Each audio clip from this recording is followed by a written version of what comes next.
Então, agora sim, formalmente, bem-vindos ao primeiro webinar da ISO Portugal do ano. Vamos falar-vos de Experience Management. Esta sessão vai ser gravada e vai ficar disponível no YouTube, na página da ISO e dentro da playlist dos webinars da ISO Portugal vão poder encontrar não só este, mas outras sessões que já temos feito em português. Portanto, caso não consigam estar durante toda a sessão e caso queiram partilhar este tema com outros colegas, podem sempre depois redirecioná-los então para o YouTube. Conforme já disse, temos então esta secção de Q&A, onde vamos, à medida do possível, respondendo a todas as vossas questões. E se calhar, sem mais breve demora, vamos entrar no tema. Então, hoje vamos falar sobre a evolução da gestão da experiência, compreender muito bem que evolução foi esta, que impacto é que tem ou que tem tido nas organizações e principalmente que impacto é que esta atividade de gerir experiência tem em clientes, em colaboradores e todos aqueles que estão envolvidos. Escolhemos este tema para o primeiro webinar do ano porque efetivamente tem vindo a ganhar muita relevância. É um facto que as várias organizações que temos acompanhado enquanto nossos clientes, mas outras que vemos acompanhando, obviamente,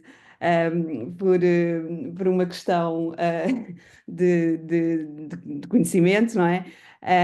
Têm vindo a adotar um conjunto de estratégias e de processos nesta área e quero acreditar que nos últimos anos demos um salto gigante na atenção que damos à experiência e à sua gestão, quer a montante, digamos assim, no desenho de produtos e serviços que verdadeiramente estão orientados às pessoas, quer no desenho de programas de recolha de voz de cliente, recolha de dados de experiência, e também a jusante, portanto, em toda a análise que depois fazemos desta mesma informação e na ativação do feedback, isto é, o que é que fazemos com esta informação que recolhemos.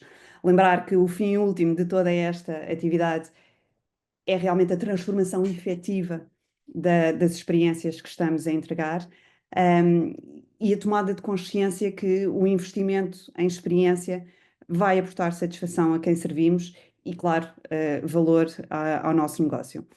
No entanto, nem todos já demos este salto de forma efetiva, conforme dizia, e o objetivo que nos propomos hoje é exatamente compreender os vários estágios de evolução, os desafios, ao fim e ao cabo, o como nos devemos comportar para dar este salto nota 10 nas Olimpíadas da gestão da experiência. Como todos bem sabemos, isto gira à volta de pessoas, elas são o princípio e o final do objetivo deste trabalho, e já vamos mais a fundo nisto, obviamente, mas vamos exatamente começar pelas pessoas e por estas pessoas que estão aqui deste lado. Para quem não me conhece, vejo que temos um conjunto de clientes no nosso painel. O meu nome é Carla Rocha, sou responsável pelas operações da ISO Portugal. Essencialmente trabalho nesta área da resolução de problemas e como superar as expectativas das pessoas há cerca de 25 anos. Ao longo destes anos, aquilo que faço tem evoluído do que era no início de tudo o design industrial até à gestão da experiência, passando por uma série de outros rótulos. Na ISO, estou na ISO há 5 anos, somos uma consultora multinacional especializada essencialmente em experiência de cliente e colaborador. Ao nível de grupo, somos mais de 500 profissionais, trabalhamos em 16 escritórios físicos, mas operamos em mais de 25 países, portanto, temos projetos espalhados por toda a América Latina, essencialmente, sim, onde temos uma forte presença, na Europa também, e na América do Norte e ultimamente em África temos também um conjunto de projetos.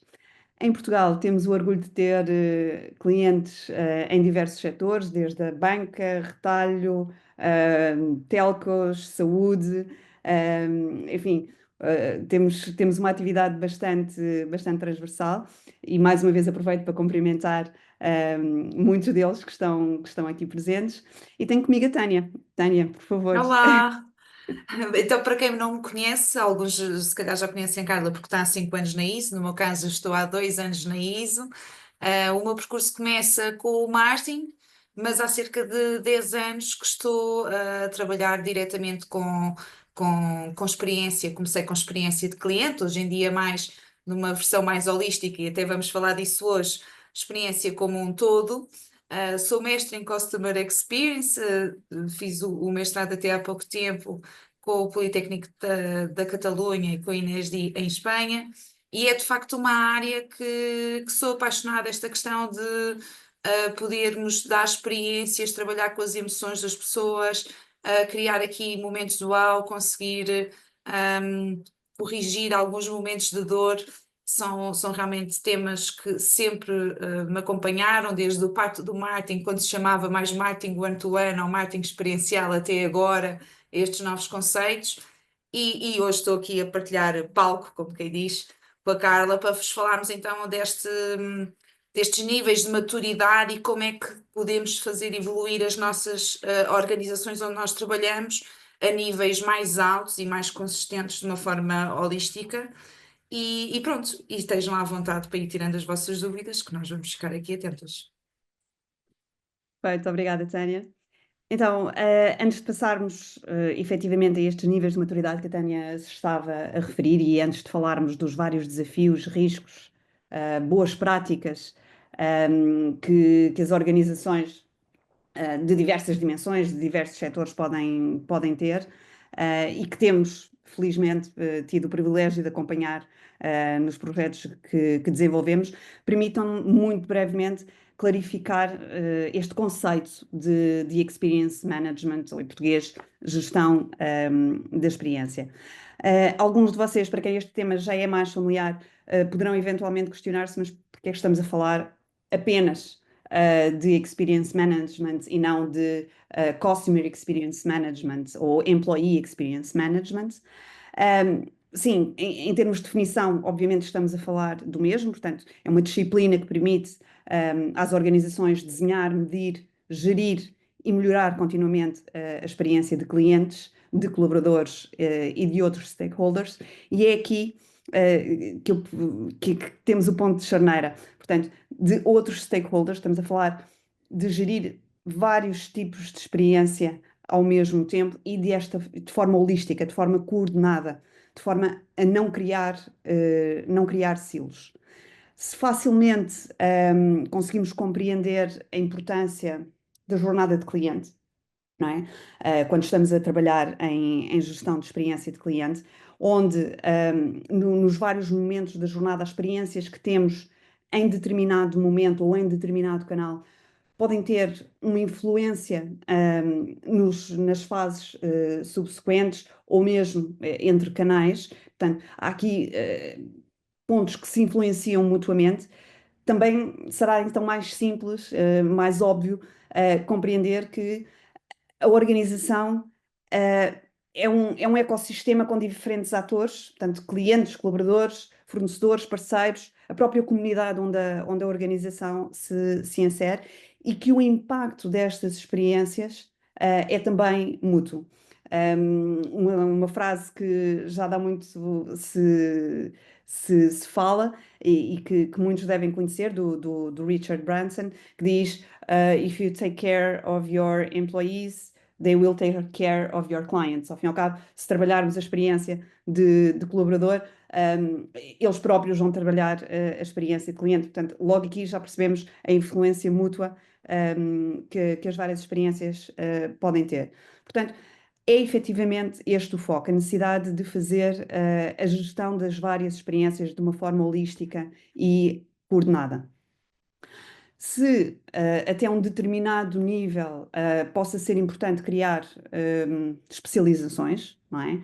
E temos visto que em muitas das organizações, das empresas que acompanhamos, já existem departamentos mais ou menos consolidados, e em alguns casos até altamente estruturados, para gerir CX e para gerir EX, e aqui no caso do EX muitas vezes são os departamentos de recursos humanos. Não existe propriamente um gabinete de experiência de colaborador.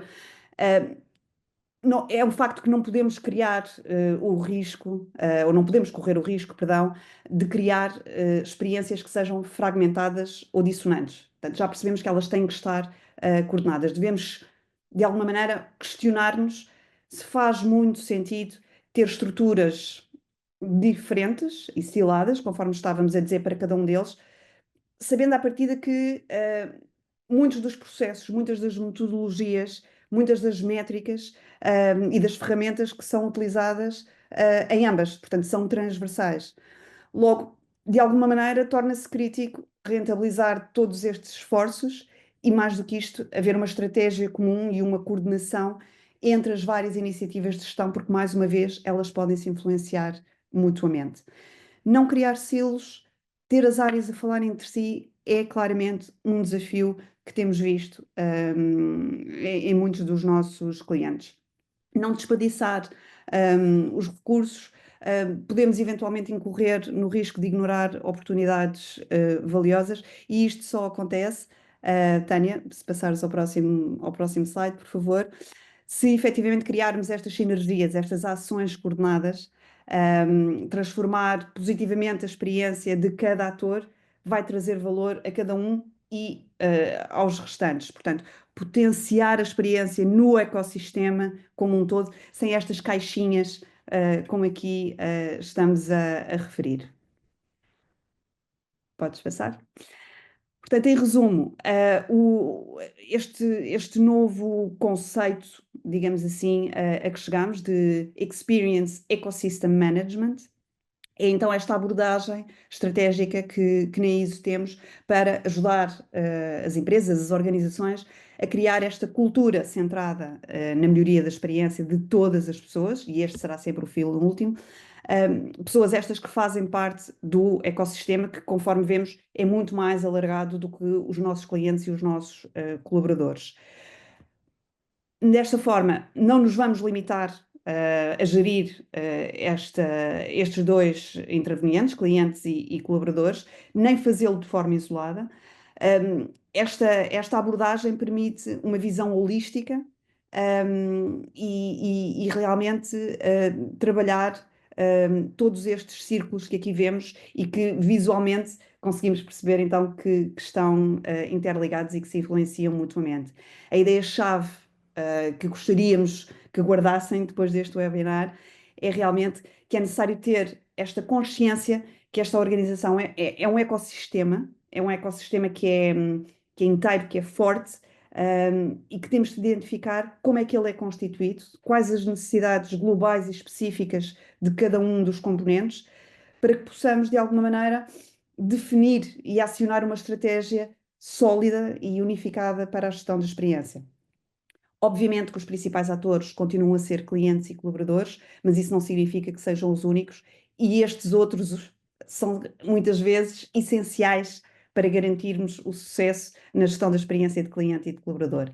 É então fundamental, primeiro, consolidar uma cultura que tenha como foco a melhor experiência de todas as pessoas que fazem parte deste ecossistema, perdão. E segundo, ter objetivos que nós recomendamos que sejam definidos para os próximos 3, 5 anos. Isto é, aonde é que nós nos projetamos nesse futuro, o que é que queremos e o que precisamos de fazer para ter então esta abordagem consolidada. E Tânia, se calhar para iniciarmos o como, não é? Para compreendermos melhor como evoluir, é muito importante perceber como evoluiu a própria gestão da experiência, e poderias então se calhar falar um pouco sobre isto. Posso sim.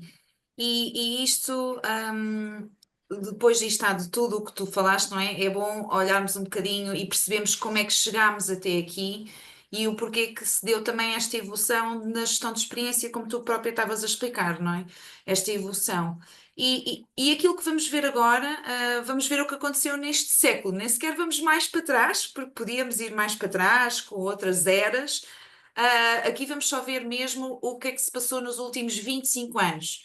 E este exercício é importante, sabemos que alguns de vocês provavelmente sabem muito sobre isto, mas também não queremos pecar aqui por falta de informação, porque há pessoas que estão a começar nesta área, que estão a começar a trabalhar em experiência e preferimos estar não pecar e andar só um bocadinho para trás e olharmos para estes 25 anos. Então vamos ver, durante este século. Durante este século podemos dividir, ao fim e ao cabo, em quatro fases ou em quatro momentos importantes para esta gestão de experiência.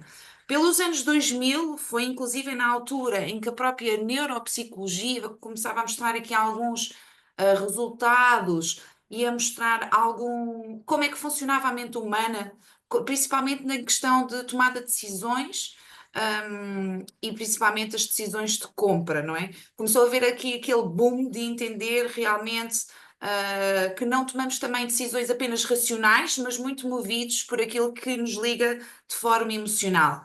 A partir daí, começámos a entender que há algo mais do que o serviço ao cliente, do que o atendimento, que devemos também entender esta questão das emoções e como é que podemos incluí-las.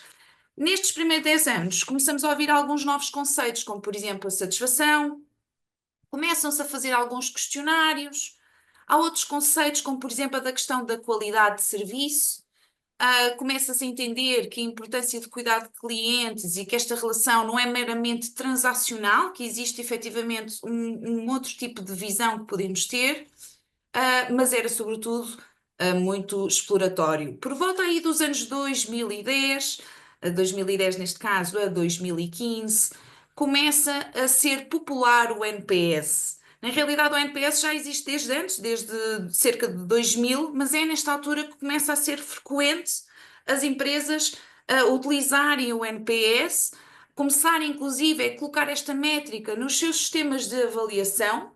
E começa aqui então os primeiros questionários de NPS relacional, depois apareceu o NPS transacional, e começa a ser isto mais conhecido. Começa também a ser popular aquela questão da experiência multicanal. Começa-se a entender que os clientes, além de serem contactados e além de interagirem com as marcas por canais físicos, que era o normal até então, começam também a ter estas interações por vias digitais e que estas interações digitais também é possível serem medidas. Já agora permitam-me fazer aqui só um parênteses, eu estou a falar da NPS, não sei se todos sabem o que é, eu só aqui voltando se calhar um bocadinho atrás, porque pode mais uma vez haver pessoas novas na área e que não sabem muito bem o que é que isto é. Mas o NPS é uma métrica que mede a fidelização do cliente com uma marca, que não é o mesmo do que satisfação, ok? Então, no caso da satisfação, a satisfação indica-nos se cumprimos ou não a experiência do nosso cliente, mas não necessariamente se o surpreendemos. E vamos pensar, os clientes que meramente estão satisfeitos, na realidade podem ir comprar à concorrência. Portanto, podem-se ir embora, ou porque está mais barato, ou porque tem um serviço melhor. Portanto, quando ocorreu esta mudança de indicador, não é? Em vez de estarmos a medir a satisfação, estamos a medir a fidelização, fez toda a diferença. Bem, depois disto, nos anos entre 2015 e 2020, foi onde finalmente começámos a ter aqui algum protagonismo da experiência de colaborador. E digo finalmente, porque embora seja um tema, parece um bocadinho óbvio, o que é, como a Carla estava a dizer, colaborador ao fim e ao cabo feliz, cliente feliz, não é? O que é certo é que apenas em 2015 houve o pico de interesse, aqui por volta destes anos, não é? 2015 a 2020, o pico de interesse das organizações começarem a trabalhar a experiência de colaborador.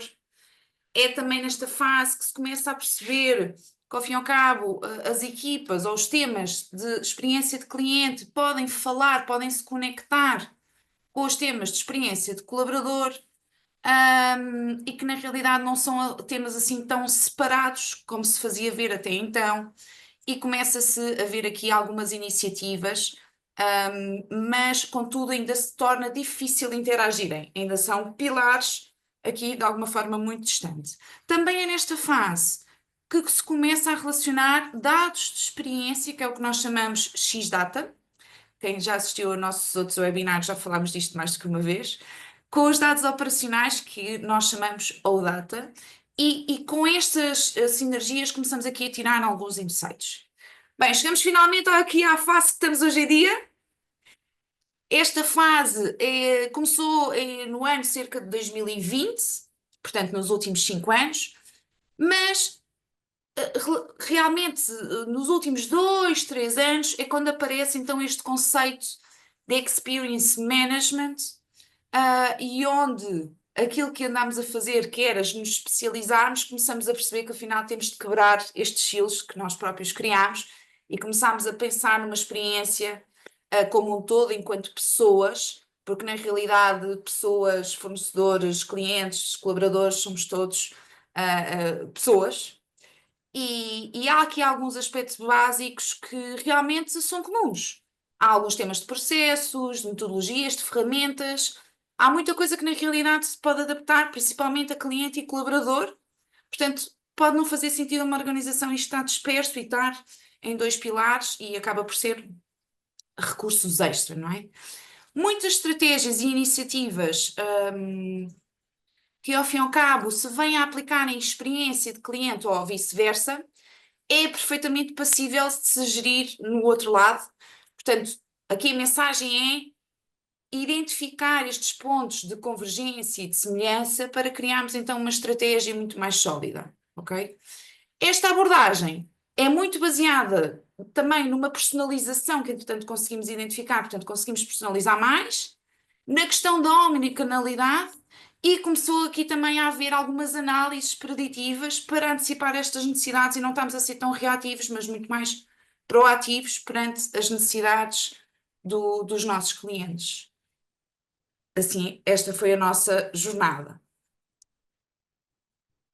Bem, um caso interessante, quando começamos a entender como é que podemos tornar isto do Experience Management realidade, inclusive há pouco falava dos tais dados de experiência e dados operacionais, é que estamos conscientes de que quando falamos de uma experiência unificada, temos de começar a recolher e a combinar estes dados. Isto porquê? Porque é importante para analisar tendências, padrões e estas correlações, o que é que um influencia o outro. Só para relembrar, quando falamos de dados de experiência, o que é que nos referimos? Referimos-nos a coisas como percepções, emoções, expectativas, opiniões. Isso, na realidade, são tudo dados subjetivos, não é? Que os nossos clientes atribuem a uma organização. A partir destas percepções, destas emoções, desta relação, é que nós tomamos decisões de futuro.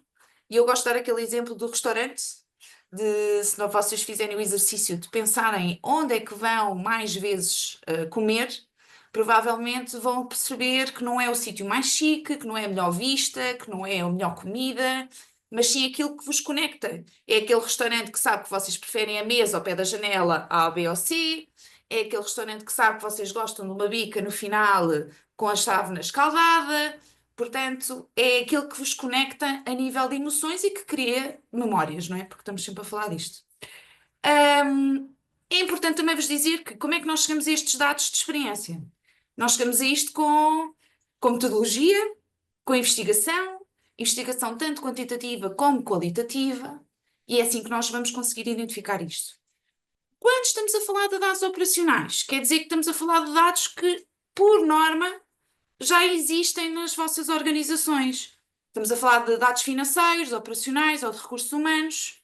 Portanto, é coisas que já existem. Aqui o que o Experience Management faz é juntar estas duas informações, ok? Se calhar vamos ver o exemplo que sim demonstra um bocadinho mais na prática o que é isto. Então, neste caso da banca, Operational Data, dados operacionais. Tempo médio de espera, 15 minutos. O que é que esta informação nos diz só por si? Não nos diz grande coisa, não é? Porque tempo de espera de 15 minutos, se for para uma operação, Epá, no público, isto é espetacular. Estamos 15 minutos à espera para sermos chamados para uma operação no público, não é? Em contrapartida, se for 15 minutos à espera, sermos atendidos numa fila de supermercado, achamos que é imenso. Portanto, só por si este dado operacional não nos diz grande coisa. Tem de ser colocado em contexto, mas principalmente tem de ser conectado com o tal dado de experiência. Se nós, nas nossas pesquisas quantitativas, qualitativas, sabemos que os clientes dizem que estão insatisfeitos com o tempo de espera, ok. Então, afinal, sabemos que estes 15 minutos efetivamente é algo que aborrece os nossos clientes e que lhes está a criar uma experiência mais negativa. A partir desta informação, nós podemos criar um plano de ação. Neste caso, por exemplo, podemos ir por dois lados. Ou reduzimos o tempo de espera, ou melhoramos esta experiência de espera e melhoramos esta percepção de tempo de espera. Ok? Mas se nós não conseguíssemos cruzar estes dados, iríamos estar provavelmente a gastar recursos, a tentar fazer coisas, sem termos a certeza se era para ali que nós precisávamos ir. Vamos ver outro exemplo. E-commerce. Dado operacional, aumento da taxa de abandono no carrinho. Tudo bem. Mas se eu não souber efetivamente o que é que o meu cliente diz, como é que eu consigo ir buscar o porquê que existe uma taxa de abandono do meu carrinho? Então, ok, Provavelmente, nós. provavelmente ias fazer uma série de iniciativas de gastar tempo e recursos preciosos sem ser efetiva, não é? Isso. Mas neste caso, na nossa pesquisa, o que é que nós encontramos? Que os clientes nos indicam que o processo de checkout é confuso. Ok, boa. Então já percebi. Existe uma taxa de abandono do meu carrinho, que é um dado operacional, que eu junto com o tal dado de experiência que o cliente me pode ter dado pelo Facebook, por resposta a um questionário, num focus group, o que seja. Ok, então isso dá-me que eu tenha um plano de ação concreto, que eu saiba o que é que tenho de fazer efetivamente para melhorar este indicador. Neste caso, por exemplo, posso redesenhar este processo de checkout, ok? Por muito que estes exemplos aqui vos pareçam um bocadinho básicos, não é? O que é certo é que há muita gente que não está a aproveitar esta informação. Tem informação dentro de casa, tem as duas informações, mas não as estão a cruzar para efetivamente tirar a informação relevante e que possam, com isto, acionar este feedback valioso que estão a ter do nosso cliente, não é? Portanto, aqui o desafio que nós queremos deixar é como é que eu, afinal, posso tornar isto tangível? Como é que eu, dentro da minha organização, provavelmente já tenho uns dados e outros, como é que eu posso criar estas sinergias e estes pontos que me dão informação muito mais relevante? Dúvidas até aqui? Não temos nada no chat, Carla? Não, estou a controlar. Ok. Desculpem, tenho de respirar. Hum. Bem, qual o impacto, não é, deste experience management nas organizações? Se pudéssemos fazer aqui um grande overview de quais os principais impactos a trabalhar, existem muitos estudos, mas na realidade nós queremos nos centrar, ou vamos nos hoje centrar aqui nestes quatro. Aumento da fidelização, redução da rotação, aumento do valor entregue e melhoria da rentabilidade e redução de custos. Podem rever, eu não quero aqui de forma exaustiva estar a dar todos estes dados, vocês depois, não sei se nós avisámos, mas vai haver gravação, podem ver isto no YouTube. De qualquer forma, se quiserem, tirem já um print. E isto porquê? Porque efetivamente estes dados vão-vos ajudar a argumentar dentro das vossas empresas. Sabemos como hoje em dia é importante explicar o porquê que vamos fazer certos investimentos. E isto acaba por ser muito valioso. Vou só passar aqui por alguns, está bem? Por exemplo, quanto ao aumento da fidelização. Clientes fiéis à marca têm 23% mais de probabilidades de continuar a comprar à mesma empresa, não é? E 37% mais probabilidades de recomendar. Sabemos que isto diz-nos uma coisa, não é? Que se cuidarmos dos nossos clientes, aumentamos o tempo de relação com eles e com isso vamos aumentar a taxa de conversão, vamos aumentar a venda e por aí fora. No caso, por exemplo, da redução de rotação, as empresas que oferecem experiências emocionais positivas aos seus colaboradores podem reduzir a rotatividade até 40%. Porreiro. Porquê? Porque nós sabemos que o tema da rotatividade tem custos elevados. Temos custos associados a recrutamento, a seleção, bem, entre outros, a informação. Portanto, se nós conseguirmos reduzir esta rotatividade, estamos, de alguma forma, a reduzir os nossos custos inerentes a este tipo de atividades que teríamos de ter caso a rotatividade fosse mais alta, ok? Aumento do valor entregue. Ok, experiências concebidas para criar um vínculo emocional podem aumentar o valor do tempo de vida do cliente 306%. Isto é imenso. Isto é imenso. Melhoria da rentabilidade. As empresas que investem em melhorar a melhor experiência aumentam as suas receitas entre 10% a 15%. Portanto, imaginem só o impacto que isto tem, um pontinho de NPS, qual é o impacto que isto tem efetivamente na rentabilidade, está bem? Para terminar, queria que ficassem com isto, que eu acho que é a mensagem mais importante, que é cuidar da experiência como um todo, de pessoas, não é? Vamos agora esquecer os tais silos, é nova, é nova. É a tal nova tendência, não fizemos o webinar das tendências, mas é isto, já começou há uns anos, mas acreditamos que agora é que se está a solidificar mais, que é cuidar da experiência está completamente relacionada com dados de negócio e de rentabilidade. Ok? Portanto, acredito que seja importante tirem print, senão depois vão ver a gravação, se faz favor, para vos ajudar. Bem, então, em forma de resumo do que é que nós vimos. E aqui também quero, ao fim e ao cabo, fazer um desabafo. Que é o quê? Quando se começou a falar disto, e sabem que por vezes há muitas modas até a nível de metodologias, de ferramentas, e quando se começou a falar disto, de experiência de cliente, no tal início dos anos 2000, tinha-se um pouco medo que isto fosse, ao fim e ao cabo, uma moda. Só que o que é que se veio a verificar? Que não é? Como tivemos a ver, que está relacionado com indicadores. Portanto, hoje em dia é sem dúvida um pilar estratégico. Não foi uma moda, é algo que está provado por dados que influencia e que tem impacto positivo nos indicadores de negócio quando estamos a mexer com a experiência, tem a tal correlação direta com aquilo que nós estamos a influenciar na experiência das nossas pessoas do tal ecossistema, ok? Isto como forma de resumo. Mas há aqui uma pergunta de milhões. Ok, Tânia, tudo muito lindo, mas agora que temos este contexto, que sabemos o que é experience management, ok, como é que nós conseguimos fazer isto no nosso dia a dia? Como é que nós conseguimos gerir isto? E nós gostamos aqui internamente na ISO de comparar isto como uma orquestra, porque na realidade vai haver muita gente envolvida, muitas peças envolvidas neste puzzle. E é muito importante que o senhor do violino, o senhor do trompete, o senhor do piano, o senhor do violoncelo, que estejam todos a dar boa música e afinados em conjunto para que se possa ter uma música harmoniosa e não uma coisa de pé. Agora, como qualquer orquestra, também vos digo uma coisa, é que a capacidade também de orquestrar está muito na liderança, neste maestro desta orquestra. Se calhar muitos de vocês são este maestro, alguns, se calhar, não são, mas podem vir a ser. Agora, o que é certo é que também depende muito desta capacidade de liderança, como é que vamos mexer estes departamentos todos, estas pessoas, este tipo de experiência, de forma a que isto dê toda uma música harmoniosa. Ok?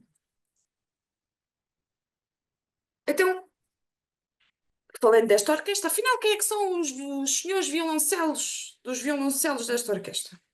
Não é? Queria partilhar então com vocês uma coisa, se calhar, primeiro até mais cedo, que é, para isto acontecer, para esta gestão se dar no dia a dia, precisamos ter metodologia. E precisamos ter uma metodologia sólida.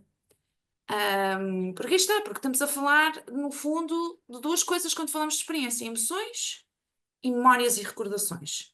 E quando se fala deste tipo de coisas, temos de seguir uma metodologia, e no caso da ISO, nós trabalhamos com este framework, onde, se forem ver, as pessoas estão no centro. Partindo daqui, vamos ver este quadro juntos. Partindo daqui, onde é que as pessoas podem ter experiências connosco? Podem viver experiências com aquilo que está à volta das pessoas, isto é, com a marca, com as interações, com o produto. Mas para isto acontecer é necessário haver uma estratégia. Que esta estratégia tem aqui umas alavancas, pilares, o que lhe quiserem chamar, de suporte, que têm a ver com cultura, tecnologia, medição, economics e governance. Isto tem que estar tudo aqui alinhadinho dentro da estratégia. Vamos ver um bocadinho mais ao detalhe no slide a seguir. Isto, ao fim e ao cabo, é um quadro resumo, e vamos ver principalmente aqui estes que estão dentro da estratégia, não é? Cultura. É necessário termos um ecossistema, tal cultura que a Carla estava a falar, uma cultura muito mais abrangente.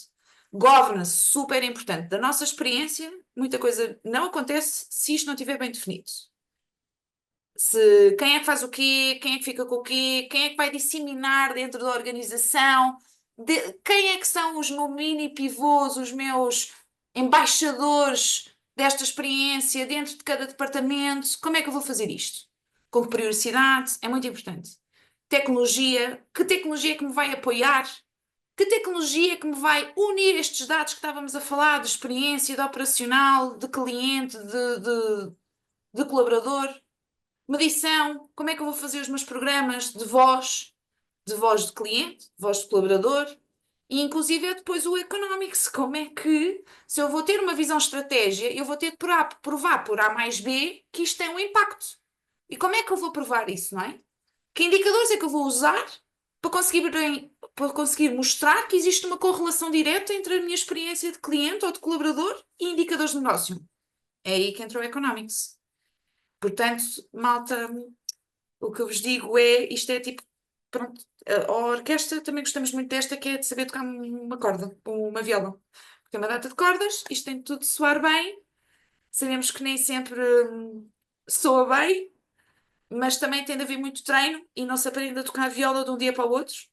É algo que tem de ser persistente. Muitas vezes, não sei se vocês já aprenderam, no meu caso eu tive aulas, fica-se com calos nos dedos, mas compensa depois quando efetivamente a música começa a soar bem. Está bem? E depois é como andar de bicicleta. Depois quando se aprende, a partir daí está tudo. Mas Carolina, mesmo sabendo andar de bicicleta ou tocar viola, muitas vezes temos que parar para pensar e pôr-nos em causa e questionar todas as decisões e as iniciativas que temos tomado até à data. E é aqui, e chegando a um dos pontos cruciais deste webinar, temos que compreender, lá está, que existem estes diversos níveis de maturidade em gestão da experiência. O framework que a Tânia vos apresentou organiza então as 10 alavancas em 4 pilares para trabalhar a melhoria da experiência, para, lá está, orquestrar a experiência. Agora temos que compreender muito bem como é que vamos mover essas 10 alavancas de forma sincronizada e harmoniosa. Envolve estarmos bem cientes de quais são estas alavancas, e perceber que elas próprias têm a sua própria evolução. Isto é, não é a mesma coisa, tem a sua própria evolução e tem também o seu próprio nível de maturidade. Isto é, não é a mesma coisa para empresas que estão agora a começar a explorar o tópico da gestão da experiência, face a outras que já têm diversas iniciativas em curso. Organizações com diferentes níveis de ambição ou que estrategicamente dão maior ou menor importância à gestão da experiência, estarão também numa situação diferente em termos de que cordas é que vão tocar ou que alavancas é que vão acionar. Portanto, organizações com ambições diferentes, níveis de cultura diferentes, conhecimento diferente, têm que então compreender em que patamar é que estão, porque só assim conseguem, de uma forma clara, compreender o que é que vão fazer para serem eficientes e eficazes, perdão. Isto é, saber exatamente o que é que têm que fazer e qual a forma certa de fazer em termos de gestão da experiência. Nada é preto e branco, como sempre. No entanto, é ótimo ter aqui, ou é essencial ter estes marcos de referência. Estabelecemos então estes 5 níveis para definir a maturidade das organizações: o explorar, o definir, o estender, o consolidar e que termina no otimizar. São, grosso modo, os patamares que normalmente conseguimos identificar neste processo de gestão de experiências nas empresas que temos acompanhados. Então, muito rapidamente, passando pelos 5 níveis, no nível 1, no explorar, estão todas aquelas organizações que de alguma maneira já reconhecem a importância de gerir experiência, mas acabam por ter iniciativas isoladas ou reativas, isto é, acabam por eventualmente recolher feedback acerca de uma determinada interação ou poucas interações, e se calhar, quando falamos em reação ou iniciativas reativas, só vão agir não de uma forma proativa, mas sim quando detectam um problema, vão agir sobre esse problema em específico. No nível 2, o nível de definição,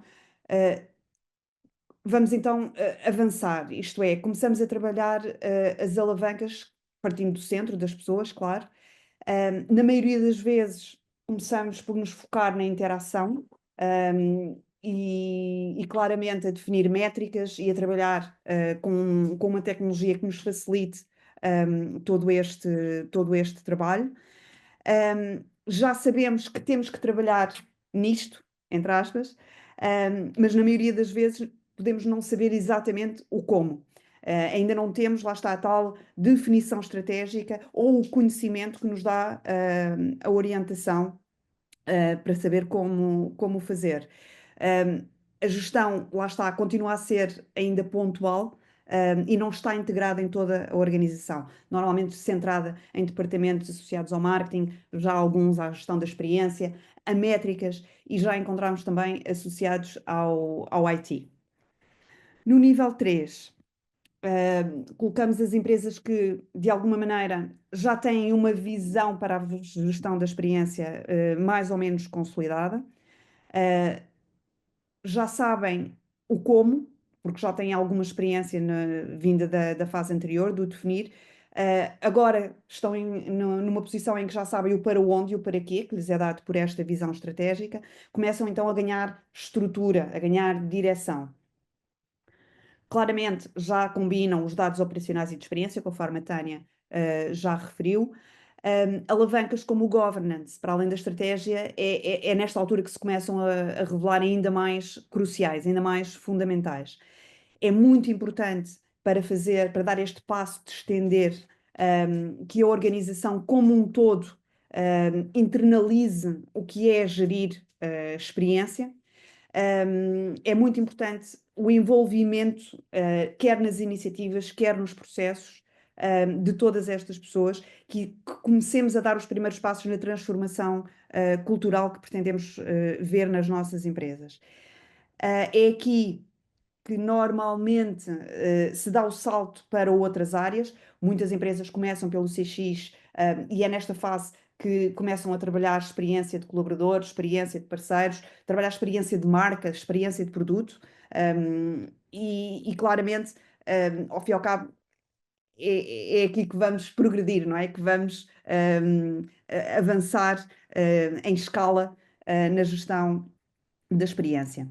Eventualmente, também aqui, desculpem porque este ponto é importante, começar a gerir também a experiência enquanto jornada. Lá está, deixar de ter esta ação muito direcionada a determinadas interações, mas passar a gerir jornadas e arquétipos de clientes, eventualmente. Passar do ouvir para analisar e efetivamente transformar esta experiência. No nível 4, claramente, a experiência torna-se uma vantagem competitiva, deixa de ser um custo. Começamos a ter uma abordagem muito mais proativa, muito mais preditiva, e consolidada. Percebo, por exemplo, que já não vou entrar em guerra de preços, porque dificilmente já consigo competir em preço, portanto, vou competir sim em experiência. Perceber como é que vou gerir as emoções, como é que crio o wow moments, como é que surpreendo o meu cliente, portanto, criar algumas estratégias mais personalizadas, e numa abordagem claramente proativa. O modelo de governance já consolidado, já sabemos, conforme a Tânia dizia há pouco, quem é que faz o quê, quem é que é responsável pelo quê, quem é que analisa a informação, quem é que é responsável pelo close the loop, quem é que faz a transformação, quem é que inova, não é? Ao fim e ao cabo, quem é que é responsável por redesenhar a experiência com base nestes diagnósticos. Tudo isto acaba então por ficar muito mais claro, e as decisões deixam de ser ambíguas. Portanto, estamos claramente a caminhar em direção aos nossos objetivos e em velocidade cruzeiro. No final desta fase, ao fim e ao cabo, o que pretendemos é que se crie um espaço que, de alguma maneira, unifique a voz dos diferentes stakeholders, clientes, colaboradores, parceiros, para, de alguma maneira, encontrar rapidamente as correlações e aquelas correlações que são críticas para gerir a experiência de forma holística. O nível a otimizar, é claramente o estágio onde a organização já integrou totalmente e quase que já tem no seu ADN a gestão da experiência e está perfeitamente embebida na sua estratégia de negócio. Temos uma cultura muito focada no cuidado com esta experiência e no design emocional. Sabemos claramente que são as memórias que vão condicionar a continuidade do nosso negócio, a recompra. Há modelos económicos de experiência e, portanto, e desta forma conseguimos, de uma forma muito clara, compreender qual é que é o retorno no investimento em XX, em AX, na experiência como um todo, já não há necessidade de argumentar. De alguma maneira, não se assustem. Ao fim e ao cabo, o que temos visto é que são poucas as empresas que hoje estão nestes estágios mais avançados do consolidar e do otimizar, é perfeitamente normal. No entanto, acreditamos que num prazo, eu vou dizer 5 anos, como podem ser 3, à velocidade que avançamos ultimamente, mas acreditamos que o panorama vai mudar muito. Muito pela mão da inteligência artificial. Acreditamos que até 2030, e estamos a falar, lá está, nos próximos 5 anos, a percentagem de organizações, de empresas que já estão nesta fase do consolidar e do otimizar, em termos de gestão da experiência, vai ser muito, muito, muito superior. Aí, tal como a tecnologia no geral, vem agilizar, vem facilitar, vem potenciar o trabalho que realizamos nesta área. Mas a chave do progresso será sempre sermos capazes de alguma maneira, prever o comportamento dos clientes, colaboradores, de todo o ecossistema, antecipar as necessidades, personalizar ainda mais experiências, e só vai ser mais uma ferramenta. Conforme referimos no início, esta identificação do onde é crucial. Nem sempre os níveis são indubitavelmente claros, principalmente porque há muitas vezes diferentes equipas e diferentes prioridades que nos levam às vezes a avançar mais numa determinada alavanca do que noutras, mas é muito importante ter noção de quais são os pilares mais fracos, os menos desenvolvidos, aqueles que são mais críticos, e repensar todas as decisões que queremos tomar face à gestão de experiência. Tânia, se puderes mudar. Isto, claramente, é o que não queremos. Isto é, não faz sentido e não queremos ser este experience manager, não é? Que está a avançar demasiado na decoração da casa antes de ter a casa completamente decorada. E na ISO, continua, Tânia, por favor, quando fazemos este tipo de projeto de análise de maturidade, temos uma série de ferramentas que nos vão permitir, lá está, identificar a estrutura organizacional, fazer o mapeamento das lacunas, definir prioridades e um roadmap para os próximos 5 anos, exatamente para ajudar as empresas a reconhecerem o seu ponto de partida e como chegar a níveis mais avançados de gestão da experiência para, obviamente, entregarem melhores experiências. Carla, desculpa, mas eu ainda queria reforçar em relação àquela imagem e permite-me voltar só atrás. O que é que se assiste muitas vezes? Efetivamente, num ponto ou outro, vamos imaginar, em experiência de cliente, já estamos quase no otimizar ou estamos no consolidar, mas em experiência de colaborador ainda não começamos. E eu gosto muito desta imagem que a Carla trouxe aqui, no sentido em que não vale a pena não vale a pena. O impacto que nós vamos ter na experiência de pessoas quando temos só uma das alavancas otimizadas e os outros todos ainda numa fase exploratória, é isto que vamos ter, é esta casa, não é? Isto é, alguém já fez muito bem o seu trabalho, que neste caso foi o pintor, que foi ainda por cima moldurar este quadro banhado a ouro e está todo muito lindo, feito a óleo. Mas se as outras áreas, vamos imaginar neste caso, a experiência de fornecedor, ainda não foi trabalhada e que temos frequentemente conflitos com fornecedores e não temos uma maneira de criarmos relação com eles de parceria, não, se calhar, em vez de gastarmos todos os nossos esforços para estarmos a otimizar num só ponto, poderá fazer mais sentido estarmos a andar com todos quase em equilíbrio, uns mais avançados, outros um bocadinho mais para trás, tudo certo, mas se não ficamos com isto, não é? Ficamos com quadros todo bonitinho numa casa que ainda nem sequer está acabada. Isto é, temos outras áreas, portanto, a experiência de quem vai morar nesta casa é perfeita? Não, não é por ter um quadro que vai ter um impacto. Ok, vai ter um impacto. Uau, tenho um quadro. Mas e quê? E o resto É das coisas exatamente, todas que me fazem é trazer a exatamente, experiência, não é é? exatamente nesse ponto que eu queria pegar, Tânia, se puderes. Desculpa, Não, não, você. não, só pelo, for the sake of time. Exatamente. Conforme a Tânia estava a dizer, é importante definirmos, ou melhor, pegando primeiro naquilo que eu referia, é importante definir o nível de maturidade e o tal roadmap para a evolução. E aqui, e agora sim, pegando no ponto que a Tânia estava a referir, é muito importante gerir o esforço e o investimento que fazemos ao nível da gestão da experiência. Portanto, reconhecer o nível de maturidade é essencial para garantir que não estamos a investir nem de mais, nem de menos na gestão da experiência. Esta tabela que aqui vos mostramos cruza exatamente o tipo de experiência que entregamos com o nível de maturidade em que estamos. E essa linha amarela aqui no centro mostra exatamente o equilíbrio entre os esforços de gestão e os nossos resultados. Isto é, não queremos estar numa situação de infragestão, onde a XM, a gestão da experiência, desculpem, não é muito formal, mas são atingidas grandes experiências, e isto são os exemplos, por exemplo, perdão, das startups, que por norma têm produtos ou serviços completamente disruptivos, lá está a tal experiência uau, mas que são equipas pequenas, claro que estão altamente motivadas e conseguem então atingir este nível diferencial, do tipo de experiência que integram, mas ao mesmo tempo, para manterem este nível, para serem sustentáveis, vão ter que investir muito a nível da sua maturidade em gestão da experiência, nas várias alavancas, para que possam crescer rapidamente em maturidade e manterem a sustentabilidade desta situação em que se colocam.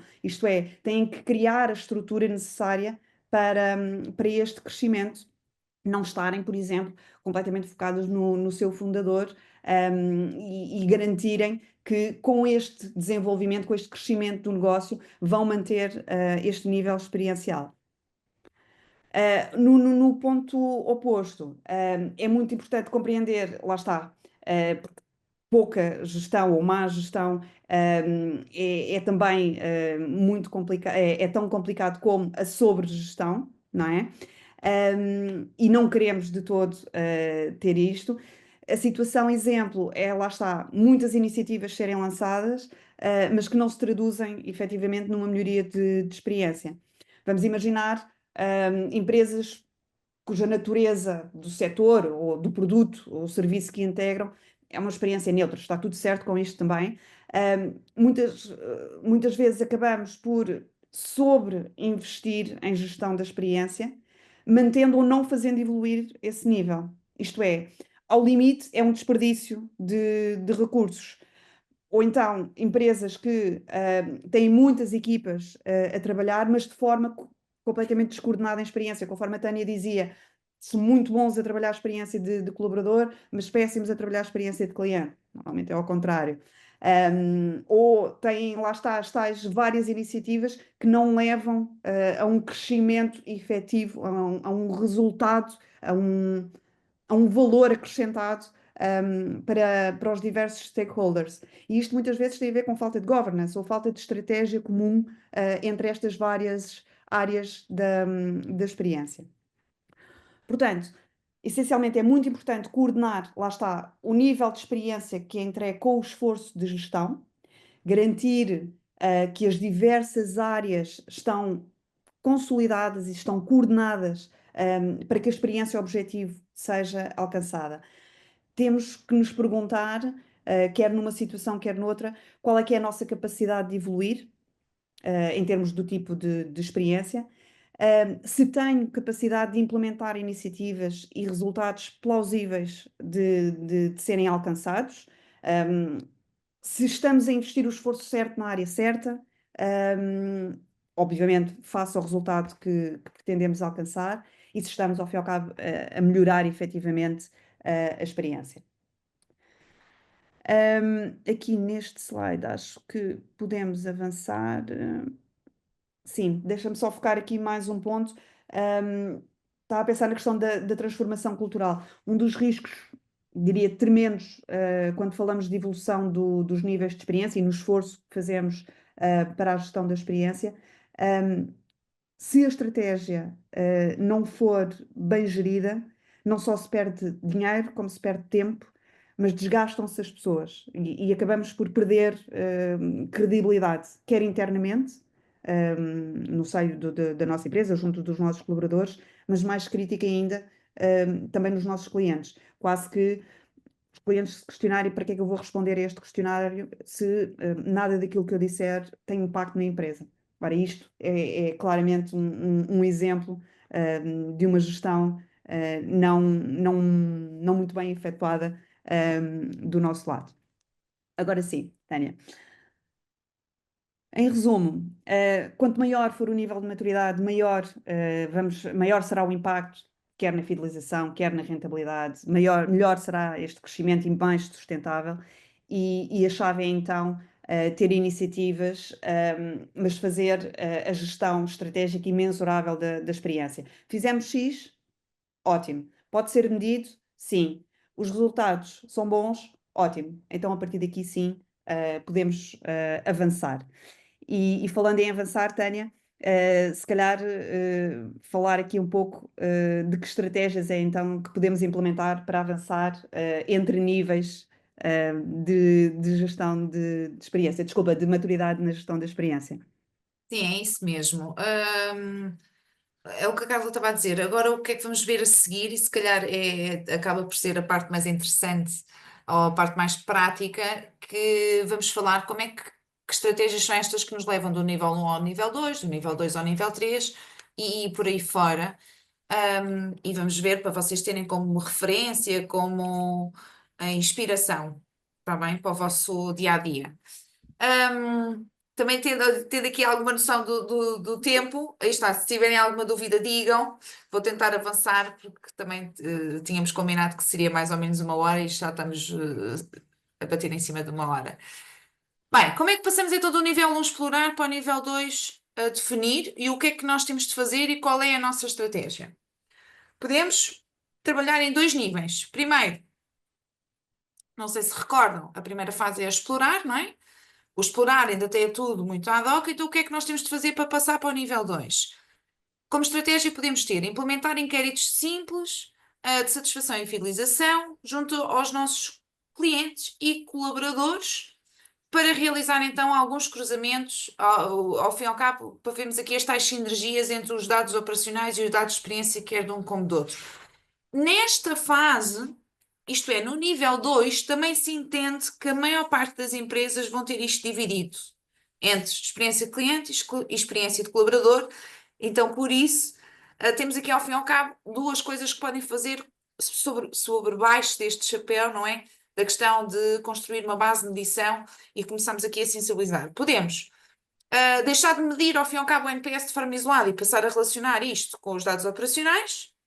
Por outro lado, do lado de experiência de colaborador, se ainda não fizemos até então, para passarmos para este nível 2 de definir, temos de começar então a criar o ENPS, que é o equivalente da recomendação de cliente, neste caso, para o caso dos colaboradores, e de comparar isto com alguns dados básicos, como por exemplo a tal rotatividade de colaboradores ou o absentismo, quantas faltas dão, por aí fora.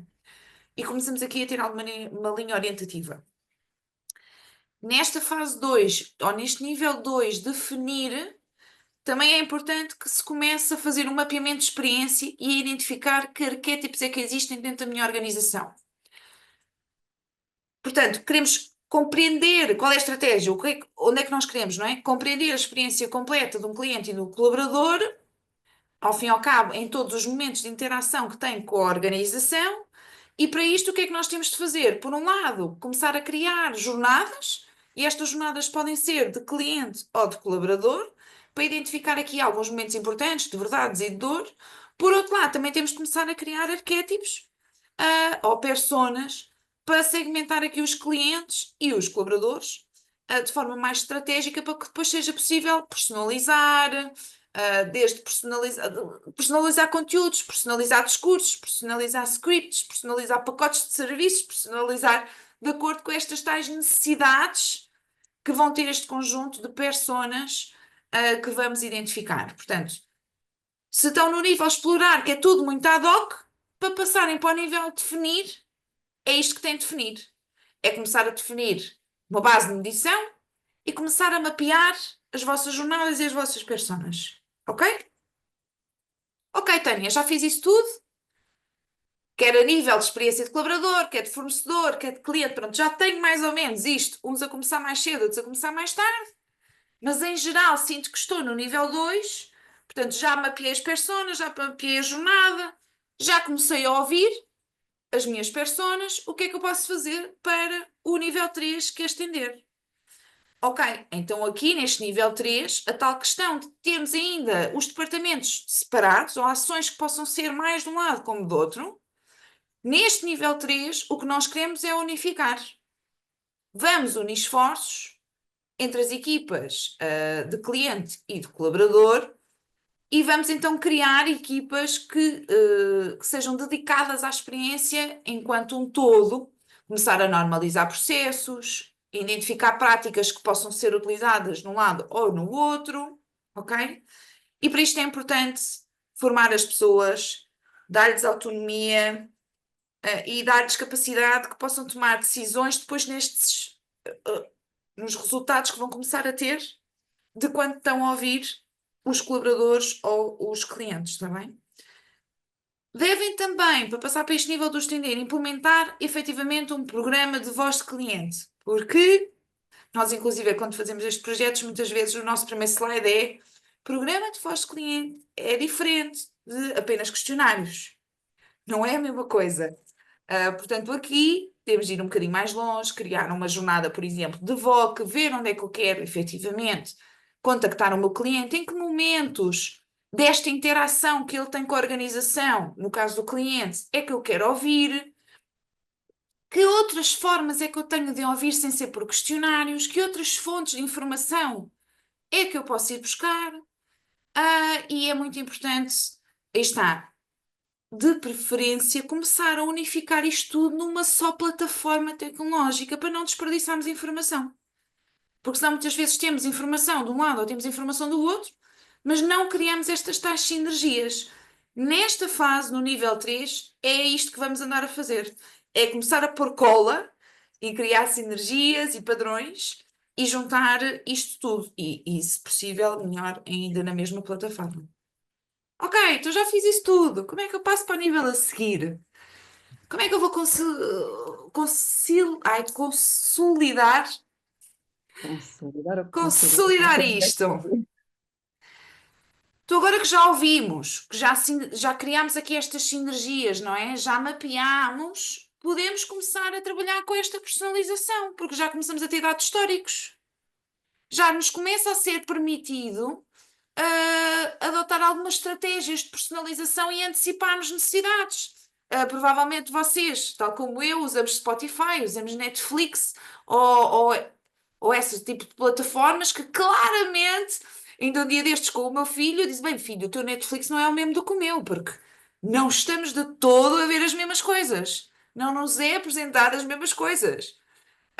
E eu até disse: eu nem sabia que havia isso na Netflix, porque a mim nunca me aparece aquele tipo de conteúdos, não é?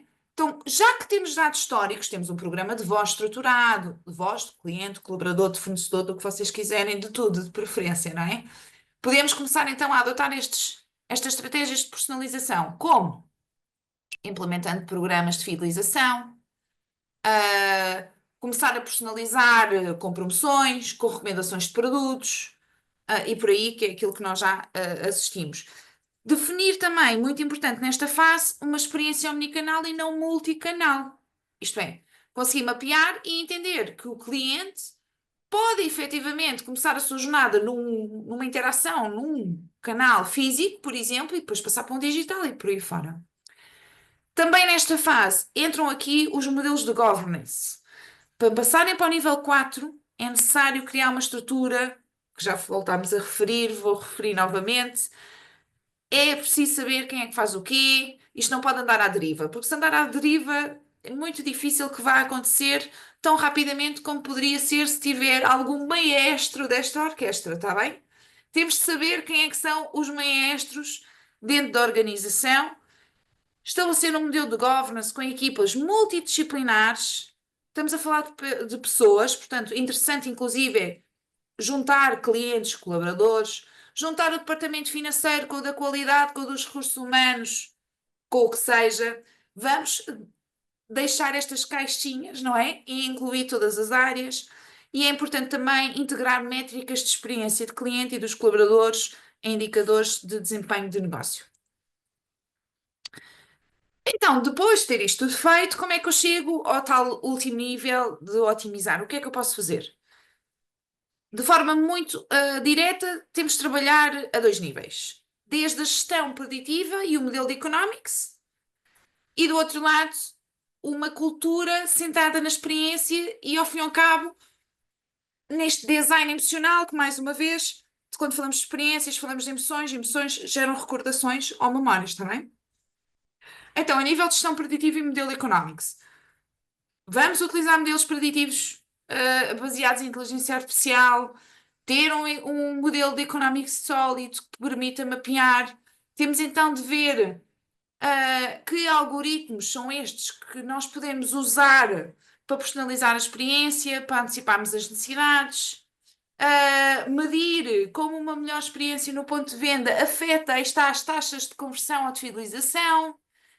E digo-vos uma coisa, estamos a entrar na melhor era, não é? Que vem a inteligência artificial e aquilo que muitas vezes nós sentimos nos nossos clientes, ter alguma dificuldade em interpretar estes dados e ser preditivos, cada vez mais está esse exercício facilitado através da inteligência artificial, que nos consegue mais rapidamente dar, se calhar, um conjunto de causas ou de motivações do nosso cliente. Se calhar nós até já tínhamos tentado 4, mas faltou-nos uma que nós não estávamos a ver. E isto vai-nos começar, inclusive, a ajudar nesse sentido. E uma cultura centrada na experiência, isto é, ter uma cultura organizacional em que a experiência de cliente e de colaborador é uma das prioridades e precisamos de olhar para este lado emocional quando estamos a criar produtos, a criar serviços, processos, experiências, está bem? Como é que fazemos isto? É colocar as pessoas no centro. Eu gosto de dar o exemplo da Amazon, que nas suas reuniões tem sempre uma cadeira disponível, que é a cadeira que representa o cliente. Portanto, onde cada coisa que se faça, cada coisa que se pretenda redesenhar, é pensado com os olhos do cliente e não com outra coisa qualquer processual. Está bem? Começar também aqui, aí está, tudo o que seja produtos, serviços, co-criar entre clientes e colaboradores, porque na realidade as necessidades não são muito semelhantes às necessidades dos outros. Há como aqui umas coisas específicas, mas somos todos pessoas. Queríamos deixar também a mensagem que sabemos que isto não é ou tudo preto ou tudo branco, existe aqui uma data de cores, não é? E sabemos que nem sempre é carne ou peixe ou preto e branco, como gostem mais. E quero só por fim deixar aqui um roadmap. E que roadmap é este? É um roadmap um bocadinho à semelhança do que vos estava a contar, como é que podem passar de níveis de maturidade. Este é um roadmap que podem utilizar, que nem sempre para todos os níveis, melhor dizendo, para todos os tais pilares vão estar nesta primeira fase, mas eu acho que é muito fácil vocês identificarem os tais níveis de maturidade aqui, não é?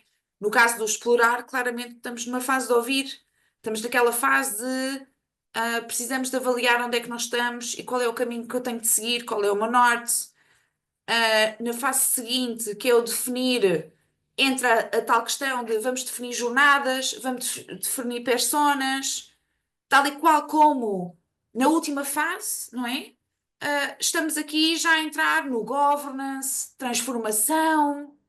Portanto, este roadmap também podem utilizar, ao fim e ao cabo, é outra visão gráfica que vocês podem utilizar para perceber que caminho é que têm de fazer para não ficar com a tal casa em tijolos, mas com um quadro espetacular.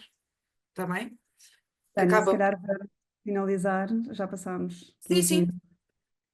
Finaliza tu só que se quiseres aqui com estas notas finais, por favor. Muito rapidamente, deixamos aqui três reflexões. A experiência, não é um projeto, é uma estratégia de negócio. Portanto, não é uma iniciativa isolada, é algo que temos que interiorizar, é uma forma de estar, e só assim conseguimos atingir, estes objetivos e este crescimento sustentável e a satisfação dos clientes. Podes passar. A maturidade em Experience Management não é um caminho, é um destino. Temos que saber para onde vamos.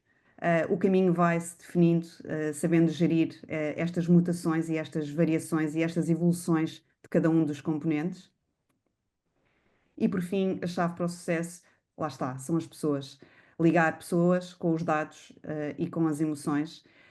E com isto sim, vamos ter organizações que colocam estas pessoas no centro das atenções, e conseguem gerir, e entregar experiências mais humanas e mais efetivas. Deixamos-vos aqui, um QR Code, que gostaríamos imenso de receber o vosso feedback. Aqueles que nos deixaram algumas questões, vamos responder, diretamente a cada um de vocês, João, Felipe e Patrícia. Vamos-vos responder diretamente, porque efetivamente já passámos bastante do tema. Resta-me agradecer-vos, mais uma vez a atenção que nos deram, durante esta hora e um quarto, e esperamos poder contar com vocês, num próximo webinar. Obrigada, até à próxima. Obrigada a todos.